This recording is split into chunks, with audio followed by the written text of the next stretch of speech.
lahat nitong mga pagsubok ay ating kayang lagpasan.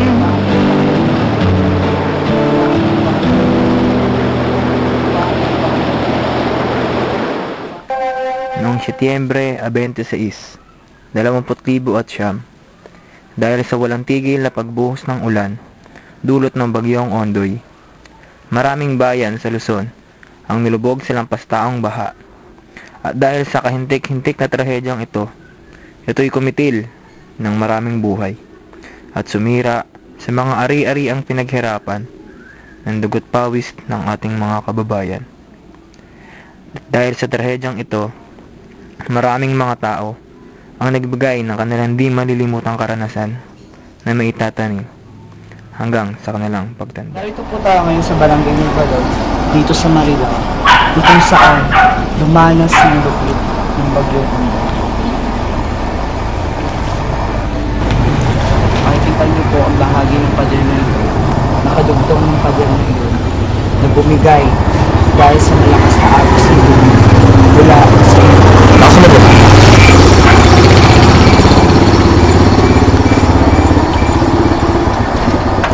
Makikita niyo po rito ang bahay na inabandono na dahil hindi na mapapakinabangan pa. Puro putik at basura ang nagkalat sa bahay.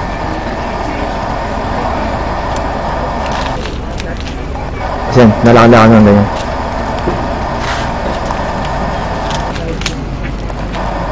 Ang kapanayam natin ngayon ay sa naging biktima ng bagyong Ondoy.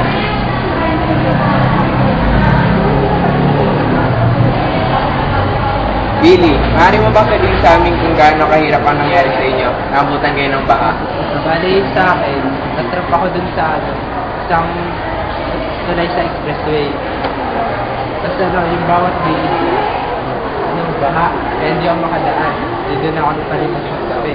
Tapos doon naman sa family ko, nahirapan din sila mag-ahon ng mga gamit. Kaya doon na siya din mataas ng baha. Natatakot ka ba na lalo pang tumas ng tubig sa inyo? Oo. Kasi kung tataas pa yun, malamang yung bubong namin matanggal na.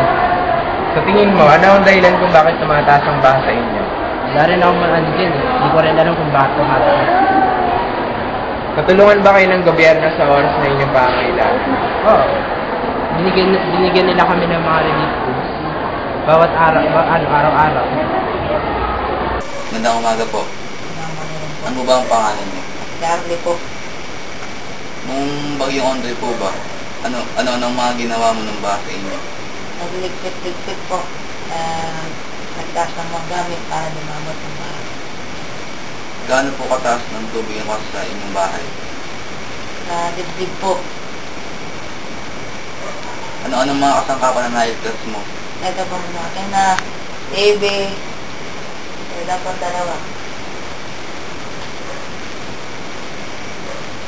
Lumikas ba kayo sa panahon ng mataas ang baha? Hindi na nga po ako nakaligas dahil sa taas na ng tubig. Ano po ba?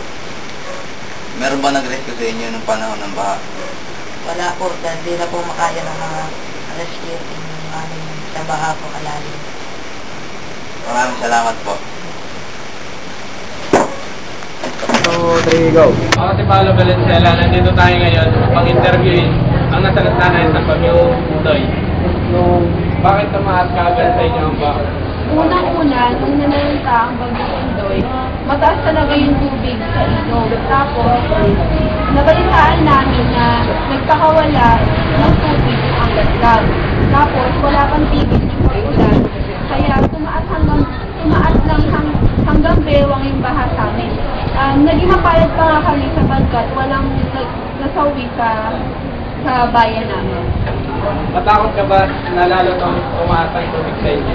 Oo naman, syempre natakot ako nung umataas na yung tubig sa amin kasi nung panahon na yun, nakikinig kami sa radyo. Tapos, nababalitaan namin na hanggang lagpas tao yung tubig sa ibang bayan ng Bulacan, hindi na rin sa Kalakhang, Maynila.